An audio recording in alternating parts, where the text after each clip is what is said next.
제 나이가 엄청 많은 건 아니지만 살아오면서 정말 다양한 방법을 통해서 언어를 배웠어요. 그리고 지금은 독일어 공부를 하고 있는데요. 이제 그러다 보니까 그 나이와 학습의 상관관계에 대해서 관심이 많았어요. 특히 20대 초반에 제가 영어를 습득했기 때문에 그때 저의 퍼포먼스랑 지금의 퍼포먼스를 많이 비교하게 됐거든요. 그러면서 저도 막연하게 그리고 좀 당연하게 생각했던 게 뭐였냐면 20대랑 30대의 퍼포먼스가 다를 수밖에 없고 뒤처질 수밖에 없다는 거였어요. 그래서 단어가 좀 더 안 외워지거나 뭔가 말이 잘 안 나와도 나이 탓을 많이 했던 것 같아요. 되게 초창기에는. 근데 아닌 것 같아요. 나이는 한 40까지는 핑계라고 생각해요. 그리고 제가 예전에 영어를 가르칠 때를 되돌아보면 그때 영어 회화를 가장 잘하셨던 분은 50대 분이셨어요. 그래서 정말 나이가 학습과 직결될까라고 생각했을 때 정말 극상의 수준에서는 차이가 있을 수 있을 것 같은데 그게 아니라 일정 수준까지 그냥 상 정도까지는 나이가 크게 영향을 미치는 것 같진 않아요. 오히려 연습량에서 차이가 나는 거죠. 오늘은 좀 그 얘기를 해보려고 합니다. 그래서 정말 나이랑 상관없이 학습은 가능하고 그 학습 중에서도 가장 기본적인 뼈대가 되는 단어, 암기에 대해서 말씀을 드릴 거예요. 제가 블로그에다가 글을 써두기도 했는데 처음에 문법을 어느 정도 잡아두고 나면 그 다음에는 어휘가 정말 중요해요. 그래서 제가 하루에 50개씩 한번 단어를 배워보자 이렇게 마음을 먹었거든요. 그런데 처음에는 그 마음 먹은 대로 되지가 않았어요. 그래서 어떻게 하면 좀 더 잘 외울 수 있을까 고민을 하던 차에 정말 우연히도 홍진경님 채널에서 손주은 강사님이 나오신 걸 보게 됐어요. 그래서 손주은 강사님의 그런 쓴소리를 한번 듣고 싶어서 영상을 검색을 했다가 그 재수생을 위해서 올려두신 영상이 있더라고요. 그거를 보다가 전략적으로 방법을 좀 바꿔서 해봐야겠다 했는데 정말 되더라고요. 그래서 하나씩 말씀을 좀 드리려고 합니다. 그래서 제가 어떻게 했냐면 일단 그 영상에서 착안을 해서 벼락치기 방법을 한 200% 활용해보자 했어요. 근데 그 영상에서는 시간이 얼마 안 남았을 때 빠싹 하는 게 도움이 된다 이렇게 말씀하시더라고요. 그래서 아예 알람을 세팅을 해놨어요. 저같이 좀 학교 공부가 아닌 자율적 학습자들 같은 경우에는 시간 리미트라는 게 좀 확 와닿진 않잖아요. 그래서 벼락치기를 가능하게 하는 환경, 알람을 세팅했습니다. 처음에는 40분으로 설정을 했어요.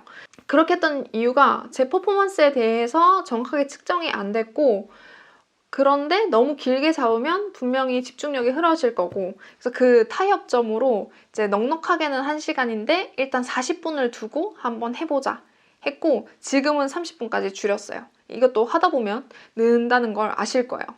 일단 단어장을 만들어야겠죠. 제 단어장을 한번 보여드리면 이렇게 보시면 4칸으로 구분이 되어 있어서 단어 뜻 이렇게 나눠져 있어요. 그리고 한 페이지는 한 챕터를 쓰게 돼 있고 이제 이거를 쓴 다음에 이 접힌 부분을 활용하는 거거든요. 이 부분 같은 경우는 제가 중학생 때부터 활용했던 부분이에요. 중학생 때부터 외울 때 이렇게 좀 접어가지고 외웠었어요. 이거를 어떻게 활용하냐면 이제 뭐 1번부터 10번까지를 가려놓고 뜻만 외우는 거예요. 쭉 이렇게 계속 하고 그 다음에 11번부터 20번까지 또 외운 다음에 처음부터 1번부터 뭐 20번까지 쭉 한번 훑는 거예요. 그러면 모르는 단어가 생기거든요. 그럼 그때 앞에다가 체크를 해놓는 식으로 하는 거예요. 그리고 그 부분만 다시 리뷰를 합니다. 그 다음에 또 넘어가요. 이렇게 또 한번 똑같은 방법으로 하고 똑같은 방법으로 하고 똑같은 방법으로 하고 그리고 이걸 가려서 썼잖아요. 이것도 똑같이 4번 접으면 좋아요. 이렇게 딱 맞춰가지고 가린 다음에 이제 쓰는 거예요. 뜻을 쫙쫙 쓰는 거예요. 일단 한 뭐 여기까지 한 페이지 했다고 치면 그러니까 처음부터 끝까지 한번 쭉 다 외우지 마시고 저는 좀 추천드리는 게 한 반절 정도 해서 이렇게 가려서 뜻을 써보고 그다음에 이렇게 가려서 또 뜻을 써보고 제가 좀 안 외워지거나 집중력이 흐려지거나 뭐 시간이 좀 남는다 하면 반대로도 해요. 왜냐면은 제가 아마 링크로 달아드릴 건데 제가 직접 만든 그 단어 시험지는 뜻이 뚫려 있는 경우도 있고 단어가 뚫려 있는 경우도 있거든요. 좀 그래야 더 잘 외울 수 있기 때문에 그렇기 때문에 이렇게 또 반대로 가려놓고도 해요. 그리고 외울 때 소리 내서 외우는 스타일이에요. 발음을 통해서 힌트를 얻을 수도 있고, 또 그리고 결국에는 말하는 거잖아요. 언어라는 게 그냥 눈으로 보고 있으면 이게 암기에 도움이 그닥 되지 않는? 또 감각을 그냥 시각 하나만 쓰는 거랑 청각, 그 다음에 시각 쓰는 게 집중력에서든지 암기력에서든지 영향을 많이 끼치기 때문에 그 감각을 추가해서 하시는 거를 추천드려요. 그리고 제가 이번에 드레스덴으로 여행을 갔는데 그때도 단어는 놓치기 싫어가지고 암기를 했었어요. 그리고 30분밖에 안 걸리니까. 그때 외울 때 입으로 말하고 발음 연습하고, 그리고 그 발음이랑 같이 알파벳을 좀 기억을 하는 거죠. 기억을 하고 그 다음에 그 행동에 대해서 뭔가 간략한 몸짓도 좀 저는 섞어서 했었어요. 그리고 결국 언어가 어떤 이론적인 뭐 글 이런 걸 공부하는 게 아니라 나에게서부터 나오는 거잖아요. 이게 조금 잘 전달될지는 모르겠는데, 내가 이 단어를 쓰고 싶어서 쓰기 때문에 좀 같이 저는 좀 붙여둬야 된다고 생각해요. 단어를 이 몸과 마음에 탁 붙여놓는 게 중요하다고 생각해서 손짓도 좀 자주 쓰는 편이에요. 또 거기다가 조금 더 한 가지 팁을 더 드리면, 이 단어를 어디 쓸 건지 예상을 해요. 지문의 분야를 나누는 식이거든요. 뭐 그림, 건축, 뭐 아니면은 뭐 수학 이런 식으로.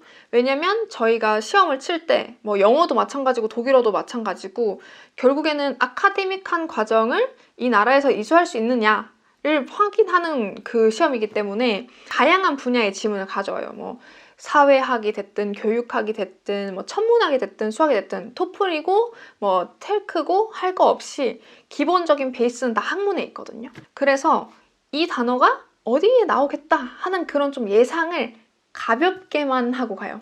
그렇게 해서 외우면 30분 정도가 걸려요. 근데 제가 뭐 하루에 100개도 외울 수 있고 200개도 외울 수 있는데 왜 50개를 하냐 하면은 맨날 하고 싶어서. 막 100개면은 이게 들쑥날쑥이 될 수 있잖아요. 100개나 해야 돼? 일단 큰 부담이 되고, 그렇게 부담이 되면 책상 앞으로 오기가 쉽지 않고 단어를 하지 못했다. 그러니까 오늘의 미션을 수행하지 못했다는 것 때문에 또 다른 공부에도 집중이 안 되고, 그럴까봐 제 학습에 있어서의 그 심리적 컨디션을 잘 유지하기 위해서 100개는 너무 부담스러울 것 같고, 그렇다고 뭐 20개 하기엔 너무 적고, 그러면 50개가 적당하겠다 해서 이렇게 하는 것도 있어요.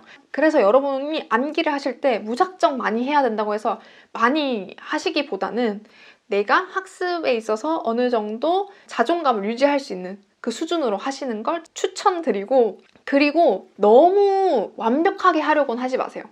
단어 학습, 암기 학습은 100% 한 번에 될 거라는 생각은 좀 버리셔야 돼요. 완벽주의적인 태도 버리셔야 돼요. 무슨 말이냐면, 제가 예전에 그 뇌과학 책을 읽는데 그 뇌가 경로를 만드는 과정, 그러니까 이렇게 연결이 돼 있잖아요, 세포들이. 그 길을 만드는 과정을 수레바퀴 자국으로 비유를 하더라고요. 그러니까 수레가 똑같은 길을 계속해서 간다고 치면 그 갈 때마다 그 자국이 더 깊어지는 것처럼 생긴다고 하더라고요. 그래서 한 번에 빡 새길 수가 없어요. 계속해서 계속 사용하면서 이렇게 새기는 거기 때문에 내가 오늘 외웠던 걸 그 다음날 까먹어도 진짜 괜찮습니다. 그냥 다만 이거 봤는데? 이 정도만 기억해도 괜찮아요. 제가 최근에 드레스덴으로 여행을 갔어요. 그리고 숙소를 잡고 잠깐 장을 보려고 나왔는데 근처에 헌옷 수거함이 하나 있더라고요. 근데 거기에 써져 있는 말이 클라이둥 eng 이렇게 하고 물음표 딱 돼 있더니 베악펜이라고 써져 있더라고요. 그래서 저거 나 며칠 전에 외웠는데 이 생각이 나는 거예요. 근데 그 뜻이 뭔지 모르겠어. 그래서 그거를 마음속에 담아두고 일단 장을 보러 갔다가 온 다음에 제가 이 단어장을 들고 갔기 때문에 쫙 펴서 봤어요. 있는 거예요. 던지다.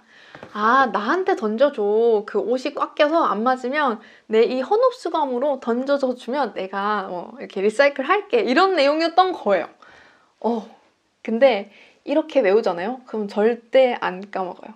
그래서 그 자리에서 단어 시험을 칠 때 100점을 맞겠다는 생각보다는 그냥 내가 이 단어를 했다는 정도의 흔적만 갖고 있으면 돼요. 그래서 저는 추천드리는 게 완벽주의적으로 하지 마라. 다만 빨리 속도를 내서 그 손준쌤 영상에서도 벼락치기와 스피드가 중요하다라고 말씀을 하셨는데 빠른 속도로 이 단어를 끝내서 반복을 하시는 걸 저는 추천드립니다. 그래서 저는 50개를 하루에 치고 그 단어장을 다 만들어 놨었거든요. 그런 다음에 제 목표는 그냥 40개 넘게 맞으면 된다라고 이제 설정을 해뒀어요. 이렇게 단어 암기를 주 5회로 한 달 동안 50개씩 하게 되면 1000개 정도로 외울 수가 있거든요. 그렇게 되면 이렇게 자신감이 생겨요. 내가 한 달 안에 1000개를 했다. 그럼 이 2달에는 2000개를 할 수 있는 거잖아요. 그런 이유에서 이렇게 하루에 30분 정도 투자해서 50개씩 외워보시는 걸 저는 추천드립니다. 끝으로 말씀드리고 싶은 거는 한번 내가 나이를 핑계로 삼으면 그 늪에서 빠져나오기는 힘들다는 겁니다. 평소에 내가 어떻게 내 뇌를 숙달시켰는가에 따라서 퍼포먼스가 달라지는 거지 나이의 문제는 아니라는 거. 그래서 나이 때문에 계속 미루고 계셨다? 지금부터라도 한번 뭐든지 해보시길 바랄게요. 오늘은 여기까지 제 학습법을 말씀드렸는데요. 독일로 오시고자 하시는 분들, 그리고 독일어를 배우고자 하시는 분들에게 도움이 많이 됐으면 좋겠습니다. 한번 해보시고 후기도 알려주세요. 그리고 더 좋은 방법이 있다면 저에게도 공유 부탁드릴게요. 오늘 영상은 여기까지입니다. 그럼 츄!